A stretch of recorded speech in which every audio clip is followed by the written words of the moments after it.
Welcome to the DTFH. Hello, my darling friends. So nice to see you again. I hope you're having a wonderful week. Before we get going with this episode, I'd like to remind you that if you want commercial-free episodes of the DTFH, you can either go to our Patreon, patreon.com/DTFH. You're going to get ad-free audio episodes or become a subscriber on my YouTube. Either way, you'll immediately get commercial-free episodes of the DTFH, and you will become part of an elite community of Mensa members, intellectuals, enlightened beings, saints, hyperdimensional creatures, and a variety of other people who I cannot name because they work for federal agencies across the planet. But you can hang out with them. And also, we've been doing live streams of the solo episodes. We've got one coming up week after next. All right, everybody, listen. Holy shit. By now, you've probably heard me yap about one of my favorite movies of all time, Butt Boy. Incredible movie. The link is down there wherever you happen to be picking up this podcast. You must watch it. It's so good.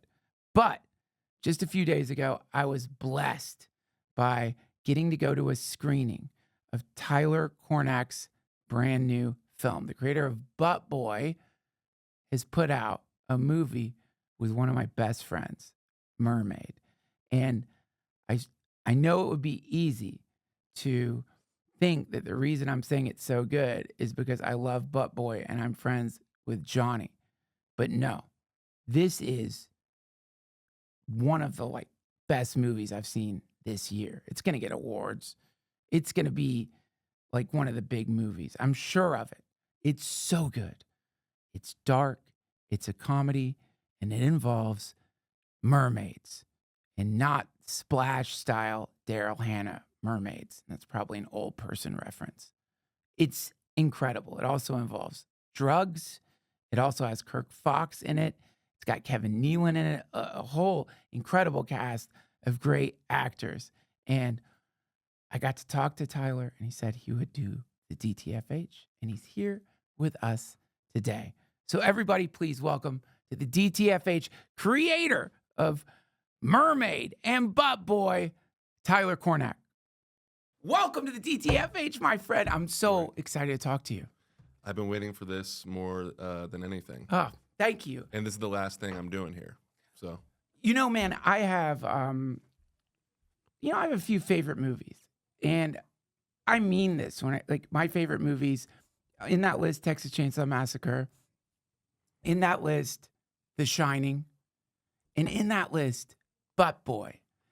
And There Will Be Blood too, but some high praise. I mean every bit of it, man. I mean every bit of it. And when you're seeing a really good film, something clicks in your brain. I can't explain it. Everything happening around you gets paired with watching it. It's so pleasurable. And I remember Johnny Pemberton tells me about Butt Boy. And I hear the title, and I'm like, what are you talking about, man? Butt Boy? Is it porn? What is it? And he's like, no, you don't understand. It's an incredible film. And then I had to convince my wife. I'm like, okay, listen, Johnny has never recommended a bad movie. He's recommending Butt Boy. She's like, what? Butt Boy? It's a tough pitch to the wife. It's a tough pitch. To anyone, yeah. So I thought, I just wanted to ask you before we show the trailer for Butt Boy, was there a moment where you thought to yourself, maybe I should name it Butt Boy? There was a moment where a lot of people said that to me that worked on it. I thought it would be interesting where we create more buzz in the sense of it is a ridiculous title. What is that? Yes. And I think it was a little bit of that. Yes. I think press-wise it actually worked. I don't like the title. I just think it creates, some more buzz than a normal weird indie film would.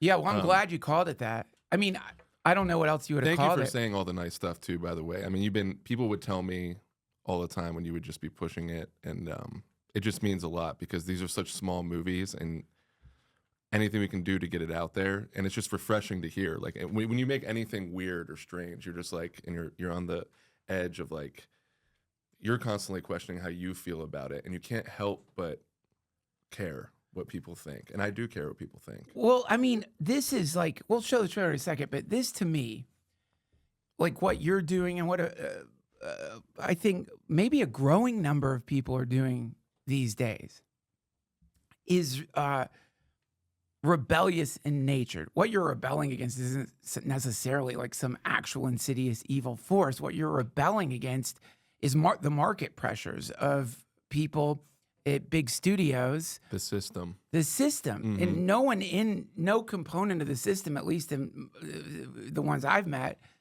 or anything other than wanting to make good shit. But it seems like once you get to a certain tier of budget, the risk begins increasing and increasing. So you're some executive and you get a script, an idea, a pitch, and you're like, this is fucking good. But I can't take the gamble. And so this awful firewall appears where all of these great ideas die on the vine. Right. So when something like Butt Boy or more recently Mermaid comes out, you're like seeing that 1 in a million thing that somehow did it. Whoa, that's crazy. And I can't imagine what it feels like. Did you foot the bill for Butt Boy? No. The same guy who footed the bill for the new one. Shout out to Bill Morian. He's one of my best friends. We met at film school in LA. He went, to be on the creative side of things and executive produce things.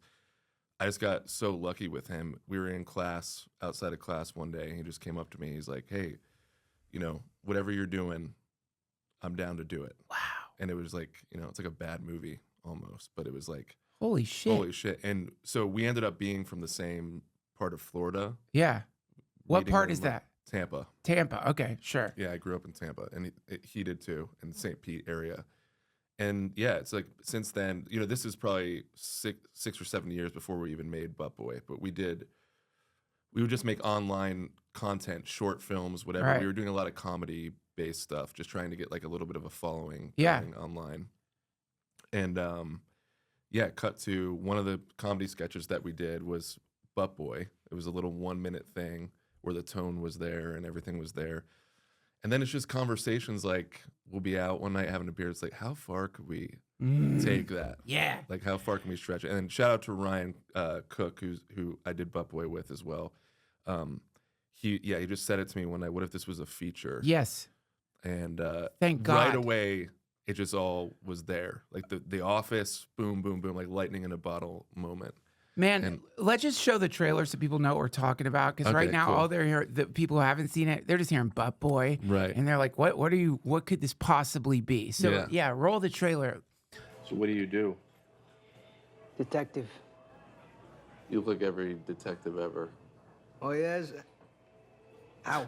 Just get the greasy hair and the earring. Looks good. You look good. What about you? What? What do you do?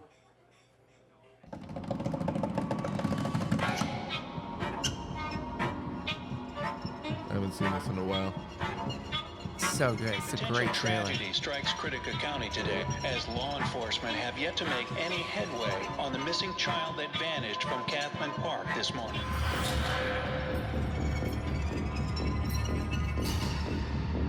So you're asking me to go off this theory you got about a white married male who happens to be a father living in the suburbs of Critica County, who also happens to be your AA sponsor, has been secretly running around, cramming objects, animals, and children up his ass.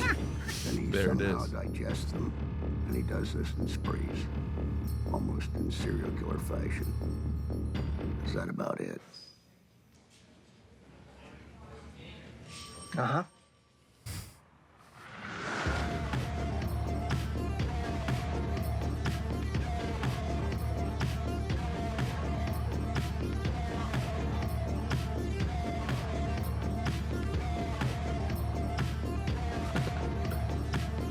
Love this tagline. Yes. Sometimes the only way out is in for people listening. For people listening, they just heard really good music.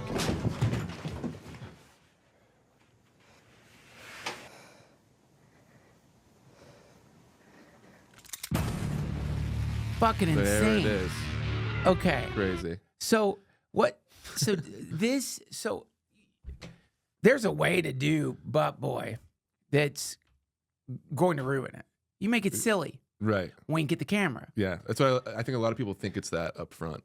Oh yeah, I think just because what's how it the feels what's like the that. detective's the actor's name? Tyler Rice. It's like my favorite he's my favorite actor. So good. Yeah. So good. And so the joy when I'm watching this as it continues is I begin to realize they are not going to blink. They're not going to wink at the camera. No. It is going to be a hard-boiled detective show. Genre. And it is the most insane form of murderer.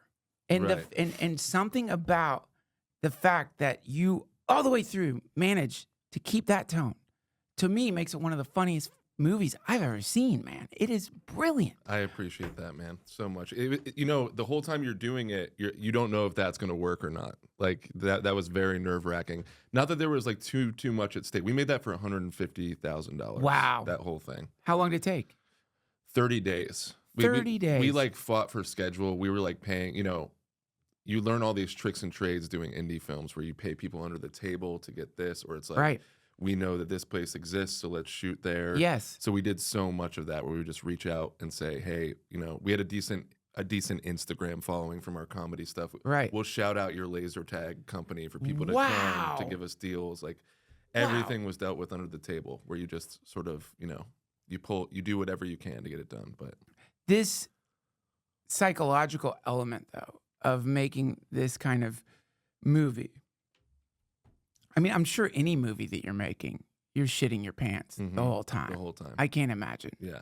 I wish I could remember his name. I was reading this book, and it's this director. He made a bunch of stuff, but never like became like Kubrick or something like that. But he made so much stuff, and he said being a director is like you're the captain of a pirate ship. It's a pirate ship, and there's so many different plates spinning at the same time. People don't even realize how stressful it is. It's like the majority of the time I'm saying, why am I doing this? Right. Like why this is so stupid on every level. Just how difficult it is, how just unhealthy you feel mentally. It just takes a toll on you and it's so relentless. It doesn't stop. Yet the flip side of it, I guess it's because like the nice, beautiful moments outpower it, or just the power of movies outpower it. Right. I don't know what it is, but it's very rarely enjoyable while you're doing it. You have moments, sure, where you laugh and you're whatever, but it's mostly just torment. Well, because so you have, I mean, just why am I saying this to you? You're the director, but No, it's actually nice to hear about because nobody ever talks about this. They don't know. no, they don't. Well, I think because when we've seen directors in movies, what do we see? The director is sitting in this chair next to a fucking camera and goes, "Cut!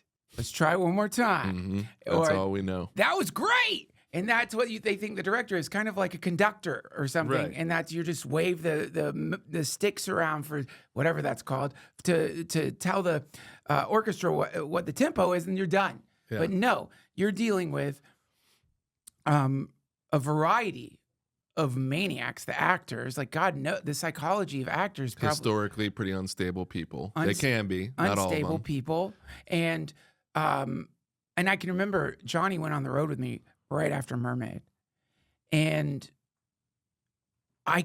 that character was still in him, Yeah. and I'm like, Johnny, It was a lot, I think, for him. It was a lot for. I also really tried to push him to do something different that he's ever done before. But also, I think he just got back from Fallout.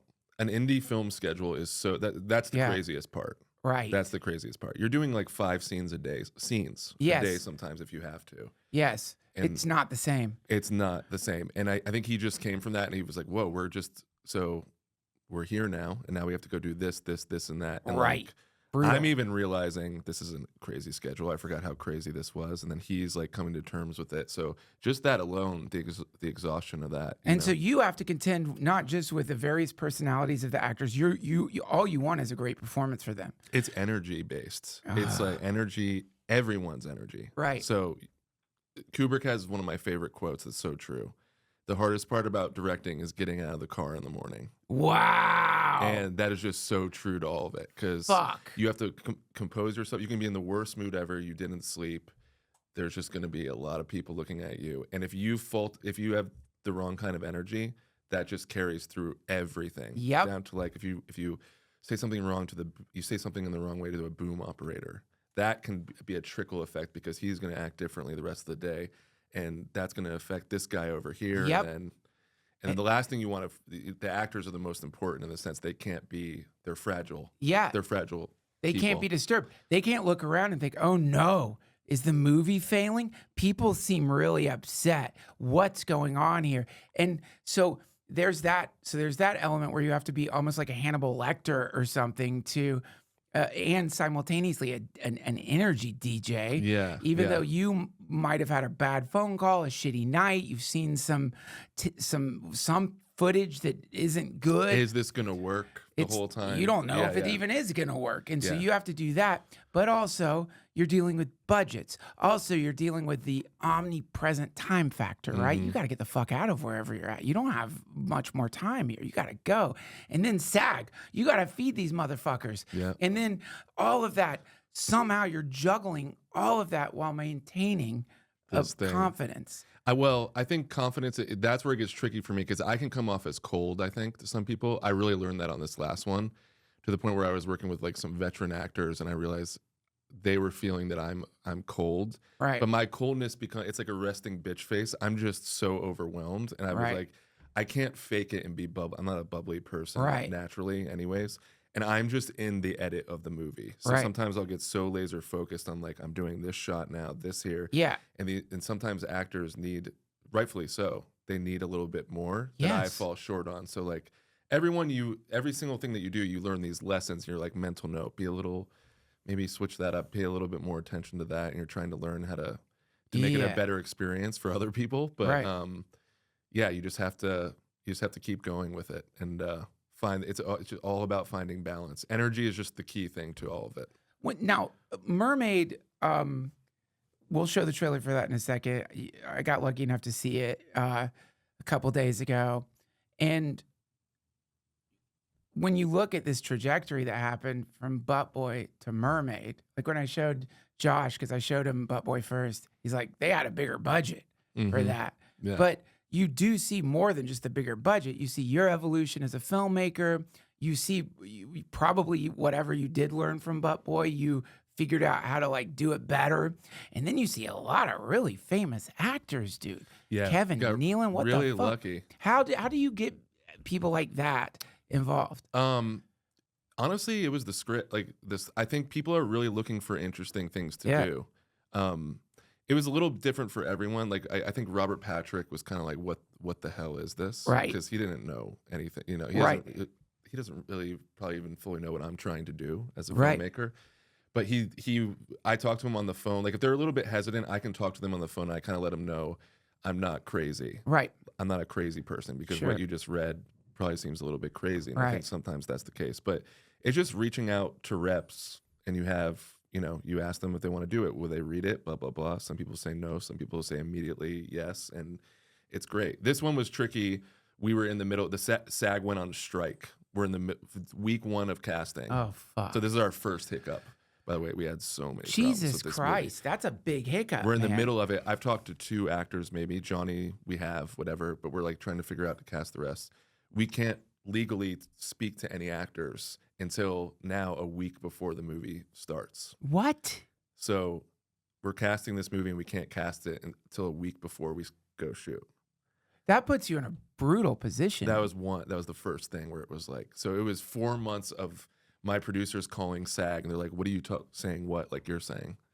And just screaming at them, and not screaming, but being aggressive. Like, Yeah. we need this agreement because you can get this agreement that I heard about that agreement. everyone was waiting for it. Yeah. And that's why it took so long. I'm sure I don't want to shit on SAG too hard, Right. but I'm sure they have there's a process, and they can't give it to you up until. So we did rush it a little bit, and I think it was about a week and a half. It was really a week and a half before, but still, it's like then you just get on the phone with these actors. It's like, all right, we'll see you there, whatever. Whoa. So it's like that's the first intense. You got to book their travel. Yeah. Oh yeah. You got to get them in the hotel. Not me personally, But someone does. You had a Yeah. week to fucking do that? Yeah. And all whatever. I can't even imagine what their requirements are and the things they're asking for. And then you've got to deal with all of that. I mean, that by itself is a nightmare. It's always a nightmare. So you got to fly a bunch of these actors out to Florida to shoot this insane... In the hot sun. In the hot sun. Trying to convince them that it's going to work. And some actors know, some don't. Okay, let's show the trailer just so people know what we're talking about. This is Mermaid, and it is incredible. Did you know that the ocean is 71% of the Earth's surface? It is said that humans have only discovered around 5% of it, which leaves lots of room for imaginations to run free. Doug, I gotta let you go, brother. Why? Straight up, you've gotten pretty weird, man. You are just crazy fucking people. What happened, Doug? We gotta make a decision right now, okay? Strange little man. Doug, you need some help. Doug, weirdo. Doug. Because Daddy's got to go save a fucking mermaid.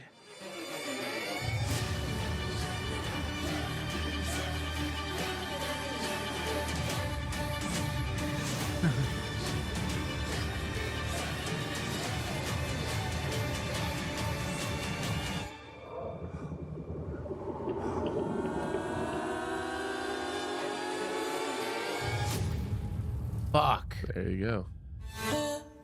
Oh, there she is. The Weekend at Bernie's scene. Oh my God, that is what that was. Oh shit, I didn't catch that. I really feel like I don't want to mess up too much about this movie because it's so much. I was expecting, which it is. I'm curious about this. I'm curious of what you thought and expecting it. Okay.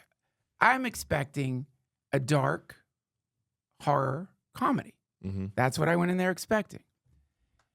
What I got was one of the best movies about grief that I've ever seen in my fucking life, man. Wow. And so that is a left hook, which is I came in there completely not ready to tear up. How did that feel to you? Were you a little bit like, Oh, I loved it. you loved it? Well, the rug got pulled out. You know, Yeah. it's like, oh wow. That's when and again, I'm having to separate, like I know you, I know Johnny. So I'm trying to like separate Yeah, that's weird, right? that, not in the sense of watching it from like, oh, this is gonna get awards. Like this is gonna ripple. This is gonna make some ripples. But Make I'm a like, splash, if you will. We keep joking about that. It's either going to be Mermaid sinks or Mermaid makes a splash. oh, it's gonna make a splash. I mean, and just to me, it's gonna make a splash because of this left hook, which I feel bad about talking about. No, you can talk about that.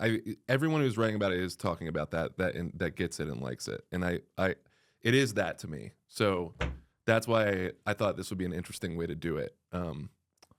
Because that horror angle that you're talking about, I think that could have been easily a thing where it's more based in genre. But yeah, I don't know. This is kind of like a part of me. Emotions like this are a part of me. It's not even a personal connection or anything like that. I feel I have this certain emotional feeling towards Florida.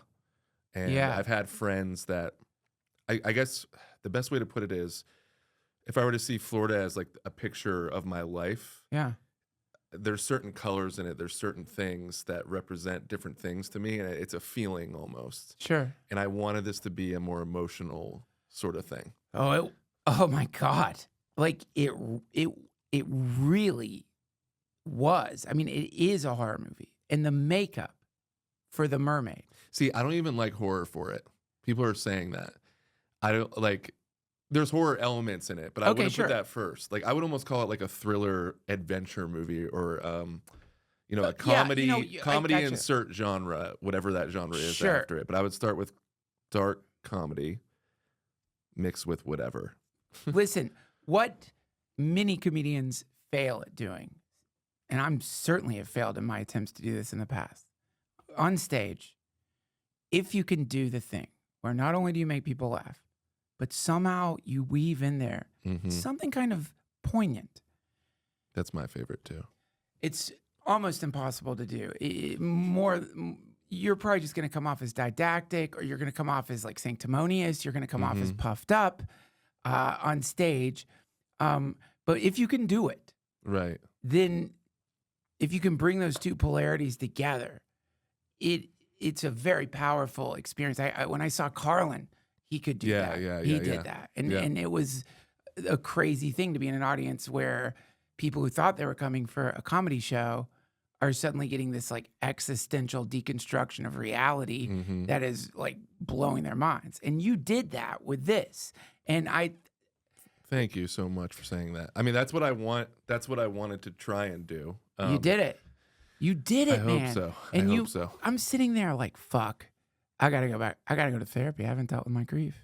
I've got to fucking go to therapy. This is getting in the way of, because one, his relationship with his daughter and his baby mama, and to me, I've never seen a better symbol for when you are carrying that darkness inside of you, and you feel like a freak, and you feel completely disconnected from the normie world of what a great symbol, which is wheeling a drugged, fucking scary looking mermaid Right. Yeah. into a kid's party. Yeah. That's your grief. That's your shadow. You think you can hide that shit by putting glasses on it? And then, of course, the old saying, lipstick on a fish. It's like, dude, you've got to deal with this. You can't haul it around, some stinky, fishy, puking mermaid. Exactly. Oh, man. Well, I'm glad it hit that way with you. I mean, that's the you nailed it. That's it. That's what I wanted it to be. And I also wanted to, Butt Boy had like this weird culty. It did way more for me than I thought. It's opened a lot of different doors for me, and just in its own right. But then you do feel like nobody wants to be too tight in a box, and I wanted to have elements of what I did there, but also show it could be a little bit more on the writing side and a little bit more in different areas of it, down to the look of it and all of that stuff. So I was thinking about that while I was trying to write it. It's like, how can I do I don't want to do the same exact thing where, it's a genre story with a ridiculous thing. It's like, how can I get a little bit more? Because then you're thinking about the one after this, where it's like, well, now I have to get to this. Oh my God. And they're not going to let me get to that if I just keep making these very tight genre things, or Right. Yeah, I see how you wouldn't want to like be redundant, and which you weren't at all. And it was there wasn't even. It's a completely different thing altogether. And you pick great actors. Every actor in there killed it. I know, they did Kurt great. Fox was so fucking good. Amazing. Johnny obviously carried the movie. Yeah. You like, whoa.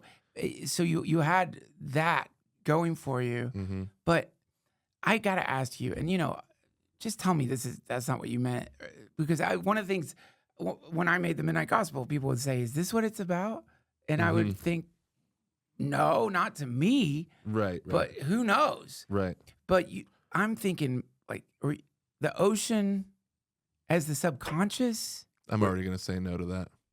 For me, I just don't think of it. I can sense when I actually like that though, because now I'm thinking about that, and now I'm like, maybe I'll have you keep going with that in a second. But I can sense with things that I want people to find those things in it, because I think that's really cool. And I might have it here and there for, whatever it is. But I think when you write stuff in genre, and then you bring in this human element to it, it's naturally these things are gonna happen. And that's kind of the coolest part about writing something. Yeah. Compared to the finished product, because then you're like, wow, that could be that. That could be that. I mean, even in Butt Boy, people would review it and they were breaking down, like, they would go really into depth about things. Oh, that's cool. And I'm just like, all right, well, that's crazy. And that's kind of the best. That's truly the best part of it to me. Oh, So, I love that. Well, it's kind of like, these archetypes, they're invisible until Right. you throw paint on them, and then suddenly they're going to emerge whether you intended them to or not. They're going to wear the clothes of whatever you make. But yeah, because the consideration of, in terms of grief, which is such a bizarre thing to go through. I have to ask. You mentioned your friend. Yeah. And is that what informed That was just there in the background. I mean, I was already doing this movie, and then I was already writing this movie, and my friend passed away. That was in Florida, not in Florida, from Florida. Sorry, passed away from pills, and then we had another very close friend who was a very much like a Florida man. Both great guys, really highly intelligent people, funny. But I think the world was a little bit too big for them, and it always sort of, they just couldn't handle it. Right. Since we were kids, And I hadn't I haven't seen them in years. It had been 15 years that we went down different roads in life, but we would talk to each other and whatever. And so one passed away, and then I saw the other one when we were location scouting down in Florida, and I started to think like, okay, this is coming into the story a little bit more as it's happening. I meet up with this other friend. We go out and watch live music and get drinks, and they were very close. We were all very close, but they were very, very, very close. And he died a month after I saw him from the same thing. Oh my God. And it was almost because of the grief of the other. Yeah. So, this isn't like an on the nose. It's not an on the nose, it's not about that in the movie. It's just, again, if I look at it like a painting, it's 100% in there. Yeah. Of just more so of their mindset of how they saw the world, and how, just being an outcast to things. And that's how I remember them anyways. Again, time had passed, but so I think that's in there. And that's like very Florida to me. It's in that painting I'm talking about. It's those guys are in there, and like that feeling is in there. So, well, I mean, that's the crazy thing about Florida, and I think you could argue LA, is that here you have this like beautiful place, the ocean, the beach, people out there on fucking boats. mm-hmm. You go and visit as a tourist, and it would be easy to think, man, I gotta live here. Like this is it. And then you get into a place, and suddenly you realize that underneath all that beauty, there's the underbelly, and it's a dark fucking underbelly in Florida. And I see it as very dark, because to some people it's not. And you can have a great suburban, I grew up in a great house in Florida. My family's the greatest family ever. Yeah. Great childhood. But I had this awareness of, like, when we would go to the beach and we would see these people, I was just so fascinated by, like, that it wasn't in a movie. How is this not in a movie that these people talk like this? And just everything that they do. And there's humor to it. I think it's also funny. It's ridiculous. These beach people, it's just ridiculous. They genuinely talk like this. And yes, I know. I mean, well, I can remember the first time I realized the song, the Jimmy Buffett song, Margaritaville, dude, is like Elliott Smith level depressing when you look at the lyrics of that. But he pulls off, he does it. Like, here's this, most people when they're singing Wasting Away Again in Margaritaville, they don't realize it's a dude. What does he say? Like, he stepped on a fucking bottle cap. He cuts his foot. Yeah. He's just like going through a rough time. By the way, that song, while we're there in the hotel the whole time, 12 times a day. So in your psychosis, you're waking up, you hear it faint from the local guy downstairs with the guitar. Sipping on sponge cake. You're just like, you're in a Groundhog's Day. Yeah, man. Yeah, well, that's the anthem of the people have confused this song of like late stage alcoholism, unresolved grief, heartbreak, and most importantly, not taking personal responsibility for your fucked up life and some dumb epiphany at the end that just maybe I got myself in this position. Exactly. They think of that as the song of a vacation. And that's the trick of any of these beautiful places. Hawaii too, man. You go to the tourist areas of Hawaii, and well, obviously the fires really underlined it because you're driving to whatever your nice spot is, and you're passing the desiccated ruins of houses where God knows how many people fucking died. But even before that, you go to the grocery store in Hawaii. You go to the grocery store in Hawaii, and suddenly you see a different thing. You see all the people who thought they'd moved to fucking Hawaii, and it's just going to be every day. It's a vacation, realizing no. Now you're just in the middle of the ocean, trapped in a small town where there's not enough resources and shit's too expensive. And Florida, you can just see that. Like, it's like it lures you in, Venus flytrap style. You get there. It takes about 2 days in Florida, I think, though. You just have to be there for 2 days, and then you start to feel it. Like, Jimmy Yeah. Buffett, one more thing on Jimmy Buffett, because I wanted to get him, I wanted to have, when you start writing a screenplay and then you realize how little money you have, I wanted Margaritaville to be the theme of this movie. Fuck, that would have been I great. thought it would be so good at the end when they're having the stare down to bring that back. Like if you have it from the beginning and the end, it would have just been iconic, Jimmy Buffett had just passed away 2 days before we started shooting. So when I say they were playing it everywhere, it was unbelievable how often you would hear that song. It was like by the end of the shoot, there was one point where I just wanted to break down and cry. It's like the song was the last thread for me that was going to set me over the edge. Dude, it And would drive me crazy too. it's bad. It's It's kind of a great song. It's but a just great like- it's song, just- but not a million times in a row when you're like dying in the sun trying to make a movie. Yeah. I mean, this, by the way, mentioning music, Mhm. I remember like at the beginning, in the credits, I believe I thought, oh, it's weird the person making the music and you have the same name. Same exact name. Yeah, Yeah. but honestly, that's how dumb I just was like, whoa, that's a weird coincidence because when you see how good this is, did you do the music for Butt Boy too? I did, yeah. So I did it, but I did that one. I did with Ryan Cook, who helped me with the screenplay as well. We wrote the screenplay together, and we did the music together too. So when Aaron and I, my wife and I, as we're like talking about how fucking good the movie was, we're just like, wait, how did he have the time? That's nice. How did you have Thank the you. time? I don't understand, but I know I really don't understand. For me, it's part of writing for me now. I kind of discovered it on Butt Boy, but writing's really, really hard, especially it's hard for everyone. Yeah. That's another thing that needs to be talked about more. Is screenwriting is really Horrible. very difficult. So when I get sick of writing, when I get sick of a scene, I'm thinking about directing.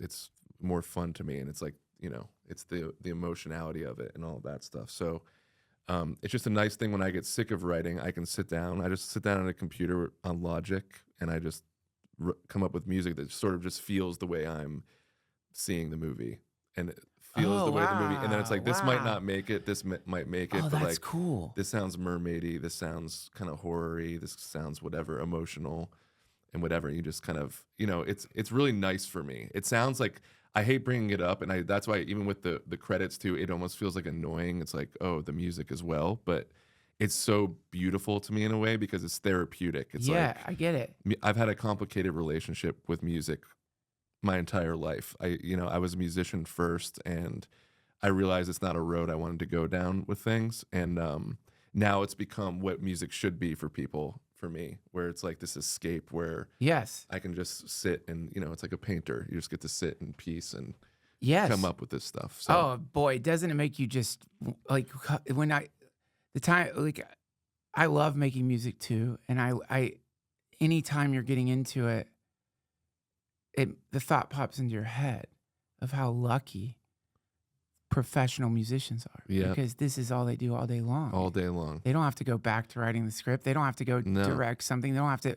They just by themselves. Yeah. by themselves. They just sit but this isn't like the director was a little big-headed, thought of himself as a genius, and decided to do the soundtrack for his movie. This is like when you see at the end, like, oh shit, no, that is him. He fucking made the sound. It's real good. Thank you very much. Real good, man. I appreciate that, man. So you must have started real young making music. Yeah, I guess around like 14. I was just in bands growing up. I love recording music. I love writing. Yeah. I like songwriting and Me too. just recording and being in the studio. Performing, I think I convinced myself that I like it when I was young, and I just would freak out. I get nervous, and I don't want to be up there. What And- about acting in your own movie though? Like in Butt Boy, like I've always been fascinated by that dynamic of somehow simultaneously directing a movie and acting Mhm. in it. What are the challenges there? There's a lot. I mean, I don't have that bug to act. Butt Boy was honestly just people weren't lining up to play that role. You know what I mean? It's a tough casting call. It's like no one wanted to play that. So, and I was like, I could do it. I can only do like two things as an actor. I can do a monotone guy and do Right. a deadpan face. And that's what the character was. So it's like, whatever. But it did take away from things on the directing side, I think. Right. And, it just will, no matter what. It's too much. Well, who do you have to check in with? If an actor can at least get some sense, Yeah, is this exactly. what you were looking Yeah, for? we got it. That Yeah. was always weird. I'm like, I guess I Got it. Yeah. We did it. Yeah. I'm curious about your thoughts on AI right now. Mhm. Like anytime I have an idea for anything, I don't use it for creativity. It's garbage so far. I mean, I maybe at some point I'll be able to like actually come up with non-cheesy, stupid ideas. Yeah. But as far as organizing ideas or like organizing a screenplay, which to me seems like haiku, like it's so technical and it's so exhausting. Have you worked with AI at all to? I think I've get used it ideas with out? imagery stuff for ideas. Just the apps. It's like create a, you can get very specific with it, and it's crazy. Like a 15 millimeter lens of Yeah. a mermaid that's whatever, to get ideas of like, maybe we could use this, maybe we could use that. I think the art form of it right now is the artist that knows how to word something. Right. And I wouldn't even call that art. I don't Prompt know. engineering. Yeah, whatever that is. Yeah. People are just really good at that. And I've seen things that, it depresses me. It excites me too, though, because then I'm like, how can you use it in a subtle way? What depresses you? Just that movies, I don't know. Very quickly, there's going to be movies that are just fully AI. And I'm like, you're not making a movie if you're doing that. But Well, because you're when I went, I'm sorry, everybody. I talk about AI too much. no, it's we all are now. It's I think. fascinating. Yeah. And I went through the phase of like using Midjourney and like the initial amazement, or using one of the mini video apps out there for it, and going through that initial phase of like, oh my God, this is incredible. Crazy. Oh my God, maybe I can make my own cartoon now, or Mhm. oh my God. And then I started getting weirdly resentful of it, because I realized that learning curve that maybe I could confront in drawing or animating, it was robbing me of Yeah, that. It was ripping my Well, it's teeth actually out. not it. It's not the thing. Like Yeah. the best part about making a movie, as much as I was bitching and complaining about it earlier, it is making the thing. Yeah. As torturous as it is and everything, it's like that's why you do it. Yes. It's not about anything else to me. Production is the best part, and because you're physically doing it, and when you're Yes. there and an actor's acting, and you can look through the scope, and it's like your little world. Yeah. Everything you thought of is right in this thing. Yeah. That's the greatest feeling in the world. That's it. AI is the opposite of that. But I just saw a video. I don't know if you'd be able to find it, but I guess what would you type in? It was like a muscle car 70s chase scene from a movie that was AI. Let me see if it. See if we can find it. I'll know it. I'll know it if I see it on the. This is what made me really depressed, but also, is it that first? No, that's not it. Cinematic car chase, Yeah, Unreal Cinemas. What was that one? Unreal Engine 8? No, that's a year ago. No, that's not it. That's probably too vague of a description. I think I saw it on Instagram or something, but Wait, scroll up a little bit. Let's look at this dystopian shit. Go up one more. Meet AI life coaches. Are you fucking kidding me? Will you open that up, Josh? I just got to see what this is. I know they're doing all these therapist ones now. We're looking at soulmachines.com. Wait, click talk to Vesper. Oh, you have to sign up. to chat. $11.99 a month. From choosing your destination to decoding the cultural do's and don'ts, I'm here to help. And you just asked me why it's depressing. Like, this kills me. Dude. But I do think that it could be cool for movies to say, movies, inevitably it's going to happen. This is happening very fast. Sure, of course. We have no choice, right? Right. I think with movies, it could be interesting if there was, you should have to have a decal. There was no AI using this movie. And that could become this flip thing for humanity where it's like, that's not AI. No, I think it's going to add value to non-AI stuff. And God help me. If I post something that I made with AI because I'm in a hurry to make a comedy flyer, dude. That's where it's great, though. the rage. Yeah. The rage Yeah. from the internet is just like, you fucking piece of shit. Why don't you just go and find an artist and punch him in the fucking face, you piece of For shit. a flyer for a show. It's yeah. like, dude, if I paid someone to paint a little boy floating away on a balloon like this looks, it would take 3 months and it would probably cost at least 30 grand Yeah. for my show in Spokane. Give me a break. But you know, man, I'll tell you, I think there's something so soulless and dead in it. I think people who appreciate the arts anyways, I think they all feel that. So that's good. I don't want the studio system to, it's already happening, but we'll see where they can take it. I don't know. Well, yeah, it's happening. I just read this article that Netflix used upscaling AI to upscale some sitcom from the 80s. It's on Vice.com if y'all want to look it up. But essentially, they're saying it's the creepiest shit you've ever seen because, like, it's turned everyone in the sitcom into, like, high-res monsters and shit in the background doesn't look right and everything's just off and fucked up. And they just did it for who knows why. The flip side of it in a cool sense to me was be like, as a kid, if I was a prompter, like we're saying, that's not an artist, but as a kid, being the capability to make a movie that looks like Michael Mann's Heat from your bedroom as a 13-year-old and you have a screenplay like that just is cool. But cool. I don't think it should be called a movie. I think it should be called an AI cinematic experience. But or there something. you are. There we are. You know, this is the thing. I can remember when I first started working at the Comedy Store, wasn't even a comic yet. And I'd watch the old comics, look at the new comics. Mm-hmm. I can remember standing next to an old comic from the 80s, watching a new comic on stage. The old comic from the 80s, he's dressed like Dracula because that's what he does. He gets on stage and does stand-up as Dracula. And he's looking up there at some kid. I don't know, they're cursing. You're not supposed to curse. You know, you're supposed to do clean comedy. And he really has the saddest look on his face and he just kind of mutters, that's not comedy. That's not it.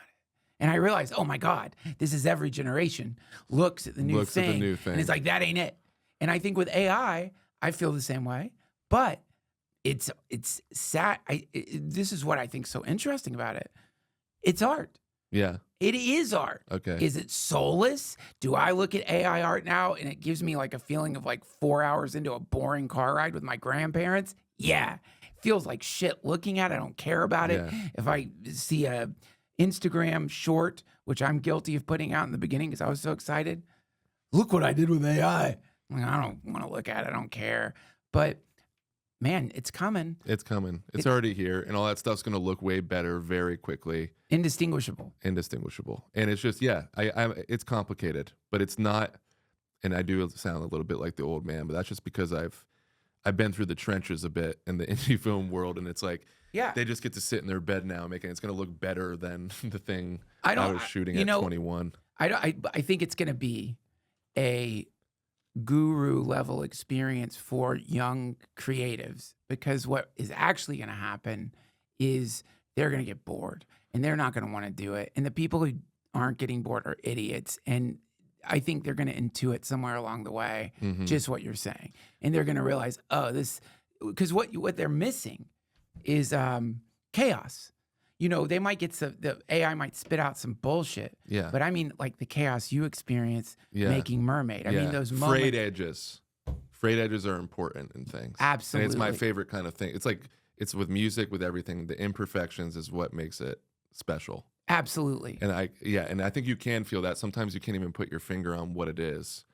But I think it's important, you know, like a photograph with, you know, a perfect photograph. I'd rather a photograph with wrinkles in it. I wonder where that photograph came from more than if just a freshly printed one that might look better, you know. See, AI, it doesn't get that. No, it doesn't capture that. It can't capture that. It will never capture that. Unless you just put frayed edges, make this look a little more. Can you make this look some flaws, poignant and flawed? Like, I don't know, we had a rough day and we had to like compensate for like not having this location. The boom operator got sick at 12 p.m. How would this sound now? Yeah, it'll spit out some bullshit. That's like a year away. I don't. Oh God, it's probably now, but you're never gonna. I in the beginning I thought, yeah, we'll get there, but I don't think we're gonna get there. And really, what AI did for me is it inspired me to start learning how to draw because I got so annoyed with it trying to prompt it to do something. I'm like, I'd rather have my shitty drawings on my flyer than some perfected bullshit. Yeah. But I want to ask you something non-related to AI, and if you can't talk about it, okay. During the Q&A, there was a question that came up. Something happened or something with an actor, and you're like, I can't. Yeah, I can talk about. I'm not going to say who it is, but I can find a way to get around it. We had in this movie, I was trying to cast people from the 90s that I really admire, and I think I did that in a lot of ways. There was a lot of people in it that worked out, and it was great. We just had a nightmare.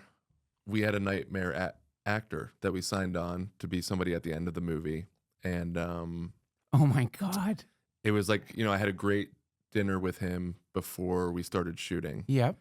Got along great. Yeah. He was very complimentary about the writing and great. Just giving me, it was a dream come true. And I had a lot of these dinners while making the movie. It was so incredible to, Yeah, how cool. Yeah. But he was really great. We had a call time the next day at, if I slow down a little bit, it's just me trying not to say his name, but if you do, we'll cut it out. Okay. For real. There we for go. Real. Okay. Yeah, that's me letting you know. There you go. You haven't said his name yet. If he says the name, No. mark it down for sure. When we left, there was a little bit of a red flag. As on our way out, there was a little bit of a red flag. That's not even specific. I'll keep it within the movie. We had to get up at 4 a.m. the next day, very early, to go out on a boat. Right. In the middle of the ocean. Originally, it was supposed to be out at sea for the end. So it was like choppy waters. We're there at 4. I'm not in the car when this happens, but it's early. Nobody wants to be there. Everyone's a little bit groggy. Yeah. The hotel we had dinner at the night previously, they pass it. It's still dark out. It's a big famous hotel there. He goes, he says something like, Al Capone used to own that place. Great. And, Johnny is a man of facts. Yeah. He likes facts. Yeah. But he didn't say anything. He had the wherewithal to not say anything until just a light joke, which I thought was so funny. But they passed the sushi place down the road, and Johnny goes, Al Capone used to eat sushi there. Oh no. And this old school actor that was like, they had just met, and he loses it in front of all the actors in the Suburban. So now at 4 a.m., I show up, and the producer who was in the car, one of them comes up to me. He's like, that was not a good car ride. And I was like, what? I don't even know exactly what happened there, but he pulls me aside, and then as he's telling me, this actor just screams out my name, Tyler, get over here. Oh my God. So I start walking with him, and he's like, who the fuck? Or like, what the fuck is this? What the fuck? And I don't even know what he's talking about, because the producer didn't even fully tell me what had happened. But I got the gist of what happened, and the other actors were coming up to me, and everyone was telling me. So oh my God. we go on the boat now.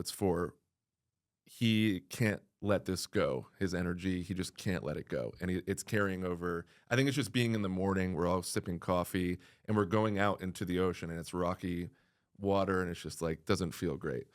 He starts to do some, he starts to get a little bit rude to everyone. I'll say it broadly like that, which is fine, by the way. In my mind, it's not cool. Right. I don't like it. Right. But if you can show up and do your job, there is something almost romantic to me about, especially a certain type of actor who does it. It's like, oh, that was kind of cool. Yeah. Whatever. Sure. I can appreciate it. Right. So I thought it was that, at least at first. It might be his style. He's famous. He's kind of gracing you with his presence. He's walking around being a little bit of a dick. Old school Hollywood is and here. you're kind of like, of course he is. Yeah. Yeah. Why not? Yeah. Sure. He's him. Yeah. So long and the short of it is, throughout the day, he just... Sylvester Stallone. No. You're not... Well, same breed. Okay. Yeah. So we start to shoot the scene. Some other stuff happened in between, but I won't get into it because it's too detailed. But the point is, he couldn't do his job, and he couldn't say his lines. Al Pacino. No, that would have been awesome though. He couldn't do it. He couldn't do his lines. Couldn't do his lines because he was so flustered about a fucking Al Capone joke. He was flustered. Well, that carried over into, I think, just the boat, the earliness, the everything. Wow. And then he was starting to feel. He told me some things before we started shooting. He's like, just so you let you know, I'm not going to say this thing again. Oh, great. I can brush that off as like the actor thing we were just talking about. Like, okay, why aren't you going to say it? He's like, well, I just wouldn't. And I'm like, you don't know that much about this character, and that's where it gets annoying sometimes. Where you're like, I've worked on this for fucking 2 years. You've been here for 10 minutes, and okay. The other thing was he wanted to change the blocking, which I had storyboarded, and we had creatures. Oh, fuck. Yeah, he wanted to change the blocking. He's like, I wouldn't sit for this. I have to stand. Classic old actor thing to say. I got to move. God. I gotta Oh, my move. God. And I'm like, you know, me and my editor, cinematographer, we planned for this day. We're out at sea. It's like we have shots. You know, some people are a little bit more fluid, and I am too sometimes, but not on a boat when it's the finale of the film, and it's about stillness, you know? And I know that scene was so fucking good. I love that too. scene. I love that scene. It's my favorite one. Gut-wrenchingly grotesque, by the way. Yeah. But okay. Funny though too, right? So in thinking of that scene and thinking that asshole said he needed to walk around. He had to walk. So that was the first thing he came to me with before all of this. He's like, I gotta walk. And I was still like, all right, let me think about this. Genuinely, I'm not gonna be an asshole. Sure. Sometimes these ideas are great. Right. And you're like, oh, that could be really cool. Yeah. I kind of figure out a way to do it. I'm like, okay, this could be interesting. Let's do it. But then he starts to flub his lines, right? So now we're back to him flubbing his lines. Oh, no. Everyone feels it. He feels everyone feeling it. No. Just bombing. It's not good. Because if you're going to be a dick, you better be good. Exactly. You've been a dick and now you're eating shit. And I would love it if they were a dick and they were good. It's like this story, I actually wouldn't tell it then. But this guy kind of pissed all over my movie, so I don't care. Yeah, he definitely did. And we don't have a lot of money. It's like, what are you doing? I mean, I can't even. I mean, thinking of was it the same boat? Did you use the same boat? Yeah, same boat. So that ain't cheap. It's not cheap, and we took it out. So this is like fuel costs, and like he just pissed all over a bunch of money. So I'm kind of like, fuck that guy. Like I can't imagine. I love him. I love him as an actor. I love him in everything he's in. But whatever. So what happened? He just he starts to do the lines, and my first AD whispers something in my ear. He's like, you know, what are we gonna do here? And he kind of feels that happened. And then it starts to get bad. Then he goes inside, and I'm just like, hey, why don't you just go look it over again? Just go look it over. Yeah. Like, let's just, I'm trying to be cordial about it because I'm already walking on eggshells. And I go inside. I'm like, I'm gonna have to just like read it to him, and he's gonna have. We didn't have an earwig or anything. I'm just gonna have to just say it because I need it. Maybe there's it was so unsalvageable. It's like maybe there's a version of this movie where I can just like cut to him for a line, cut to Johnny. And there's no subtext going on. There could be some hope still. I have to do something. Yeah. So I go in and I tell him, and then he's weirdly like super nice to me all of a sudden. He's like, yeah, man, whatever you want. And now I'm just like, oh, that's even worse and scarier. So we go out and I start to read him the monologue, and then he can't repeat what I'm saying. So I'll say a line and he can't repeat it. What? And so it just gets to this, okay, so this isn't going to work. Was he trying to sabotage her? Was he just so... I think at that point, yeah. He just wanted to, he was just like, I'm going to fuck this guy. Yeah. I don't know what he thought. But it felt like that. It felt like not good. So anyways, we get to now it's the part where he has to stand, and I've changed the blocking for it. And it just ends in a catastrophe where I just tell him to change his eye line a little bit. He freaks out on me. That sets him over the edge. What do you mean freak out? What did he say? What did he Starts do? screaming at me. He's like, I think I made more fucking movies than you, man. And like, just goes off. And wow. This is after me changing the blocking, and like, of course, simultaneously, never got seasick this whole movie. All of a sudden, as this is happening, everyone starts to get a little bit like Bobby, and we're like, all right, this is fucking crazy. And I have all this on film too of him yelling at me. So anyways, it went on and on. There's so much. I know that sounds like there's a lot of detail in that, but there's so much more. And long of the short of it was, we ended up just having to let him go. I do wish him well, but also like, that's not. You shouldn't do that. So you're getting screamed at by this surreal. So and also everyone who loves you, who you work with, probably wants to kill him. Yeah. And so you've got a group of people who just want to kill him, and then you probably want to kill him. So how do you respond to that? How do you deal with that level of aggression that you've read about, heard about, but there it is in front of you for what sounds to me no reason at all? It got so incoherent and sort of crazy that it was easy to laugh at. The thing that sucked about it was logistically, what are we going to do? Right. Because we don't have this scene. Yeah. You know, it just remained about the movie. We were supposed to work with him the next day. He had like 2 lines. We were supposed to work with him. And then he ended up not, or I ended up just being like, I can't do this. Yeah, of course. This is awful. Yeah. And it's just like, we don't have it to begin with. So why are we going to put ourselves through it? Like, once we realized we have to replace him, which we did, and I think it was the coolest move ever in the movie. This is what AI will not replace. Yes. Is because, and you see divine moments like that where in the moment you're dealing with I think you must be some kind of enlightened being, because like if it were me, and this is like my baby, and you have gone into the most vulnerable, creative place, and you've been there for a while too. And you're a terrorist. You're blowing up my movie in front of people I've been working with, and you suck. I have no patience for that either, because it's just so, your emotions are so raw and you're so exhausted. And you're seasick. And you're seasick and you're just like, dude, you know, go fuck yourself. And but it's a really weird when it's like a hero of yours who I admire so much. Right. And I love everything that he's in, but you know, he's just not, it's not the same, whatever it is. I don't know what was going on with him. It's none of my business. I don't even give a fuck what it is. But it was sad more than anything. And you're trapped on a boat. Yeah. It's not even like he can storm off. No. So you're stuck at sea with this motherfucker. We're just like swaying and he's like, you know, and then kind of cool, but no, I mean, as a story, if money wasn't being blown, it's kind of cool. As a story, it's incredible.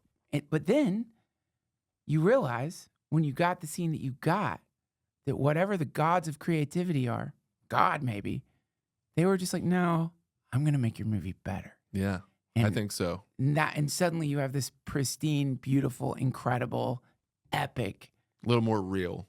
Oh, yeah. More human. It was, who was that actor, by the way? Kevin Dunn. He's one of my favorite Kevin actors. Dunn. You ever watch Veep, the show Veep? Yes. He's the guy with the big mug and Okay. Veep. But he's been in everything. But he killed it. He just slam dunked it. And thank God that guy had a nervous breakdown. Yeah, and shout out to him. He had 24 hours to learn that giant monologue, which is not easy, and understand the context of everything that's going on. And he was the opposite in the sense that we talked for 5 minutes, and he's like, I think I'm going to do this. I'm like, that sounds great. Sat down, you know, the opposite. Like Robert Patrick's the same way. It's like, whoa, you just knock it out. And it was so cool. That's like the best part ever, you know? That's got to be another cool part about directing, is getting to witness what is basically magic, that somebody in 24 hours could somehow bring that level of emotional depth and that level that like somehow just. It's the best part of it. It's the best part of the whole thing. When you write, it's truly, you know, if you're a writer director, when the two come together in this moment and you're like, this was just a thing in my head.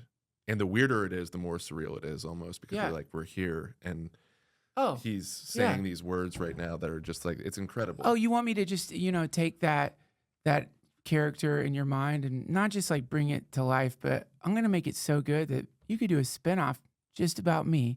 I'm just going to do that. No problem. 24 hours. Yeah, sure. I'll just bring an epic, legendary being to life, and I'll just do it.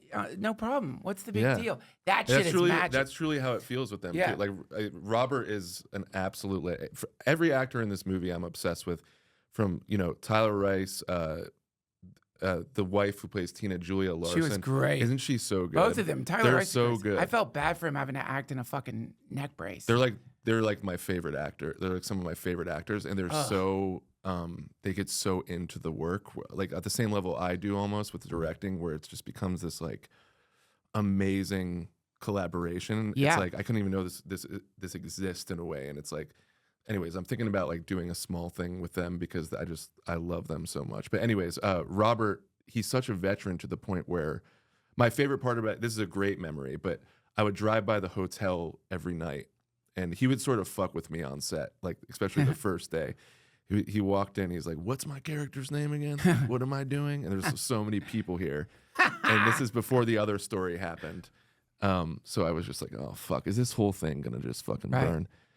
We start rolling, and he's just like word perfect. Oh, that's great. Amazing. And then you realize his whole thing is just fucking with people the entire time. And then you're like, you fall in love with the guy. Yes. But my favorite thing was I would drive by the hotel at night, and he's a sober guy. He's been sober for a while. So disciplined, so talented. It's just so organic and great. I think he should be in every Quentin Tarantino movie. Absolutely. He just belongs in that world to me. But he would just be outside in the hotel with a cigar, just digging through my script for hours out there. Just they love learning it. They love it, and I just love that he was doing that, and it just so shows. And like I shot on anamorphic lenses, and we had one. I'm just thinking of another example off the top of my head, but What's an anamorphic lens? anamorphic lens. It's just what gives you the wider scope. It's just Okay. what makes it look like the black bars. Just think of Okay. it that way. Gotcha. The organic black bars is within the lens. He's like, are these anamorphic lenses? I'm over his shoulder. I'm like, yeah. He's like, what's on there, buddy? I'm like, 50. And he just goes, like, moves like that. And I'm just like, dude, that's so cool. you've been doing this for so fucking long. And you've Wow. seen so much. And like, it just shows. And it's amazing. Wow. So Yeah, no, that's the thing, man. When people realize all this stuff is just so cool to me because actors, it's not just that they're somehow like these bizarre psychic chameleons that can turn into fictional characters, but then also add their own soul into it in a way that adds to it. But the technical side of it is insane that they just they in the midst of memorizing these lines. they bring these ideas that you're like, what? How are What you the doing that? Yeah. Yeah. It's so cool. Do you last question. Mhm. And I'm sorry because this does sound like a cheesy end of an interview with a director question, but I legitimately mean it. What's next? Oh man. Well, I really want to make a small movie next. I think like soon. I have an idea for like just a thriller that I can make small because these things take so long. Yeah. Like, the biggest thing about this for me is like these gaps, these years of time in between. And I'm just at the point now where I like doing things where it is a little bit bigger. You have more resources Yeah. and people. It's really nice. But I'm also like, why can't we just do this other little tiny thing? Sure. We have everything we need. Yeah. We have amazing talent. We have Yes. a boom guy camera. You can shoot a movie on anything now. Yeah. That has a lens mount and it'll look like a movie. Yeah. So I think I kind of want that. I kind of want my career to sort of become that where it's something like this, something really small. Like I want to do something in like 2 locations, but interesting, And then I have this movie I really, really, really, really want to make. Cool. That costs more money, but it's like an 80s cop movie in the cocaine era Cool. in Miami, and a cop goes undercover, but it's sort of like a Goodfellas, Scarface, but with a modern sort of twist to the voiceover, and it's like it's the same thing. It gets emotional, but he thinks like it's kind of. Have you ever seen like Vampires Kiss? No, You would love that movie. I'm watching it tonight. Nicolas Cage. Have you ever seen the clip of the A, B, C, D? I haven't seen it. And I like It's Nick a Cage. famous clip, but I think it's his most interesting film. But it's kind of like an American Psycho thing. Like in my movie, Cool. This guy in this cocaine infused adventure he's going on. He thinks he may or may not be turning into a werewolf Ooh. in the heart of Miami. And you're like, Oh, is that's he? Isn't awesome. he? And he's coked out of his mind. That's And fucking it's like cool. more down the middle for me. It's like it Yep. has a little bit more mainstream, but the weird's still in there. Right. But it's like a big 80s epic. You've written the script. I have a draft of it done. I'm like doing a revision of it now, and I'm telling everybody I can about it that's here. So Wow. Oh, yeah, because I get wanting to do the little thing in between because you got to wait for this to yeah, whatever way it's going to make its way to people's TVs or the theaters or whatever. You have to wait, and then once the ripple hits from this, I really think there's going to be a big ripple from this one. You'll get all the funding you want to make I the hope next you're thing. correct. That would be the dream. That would be the absolute dream. I mean, to be honest, I've been wrong every time I've made this prediction.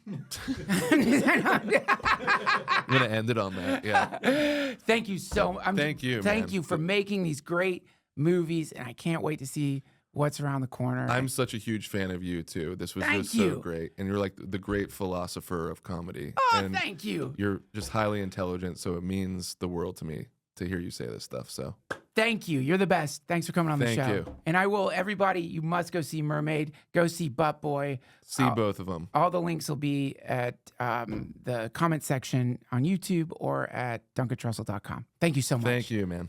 That was Tyler Cornack, everybody. Go watch Butt Boy. And as soon as you're able to, definitely watch Mermaid. You'll be glad you did.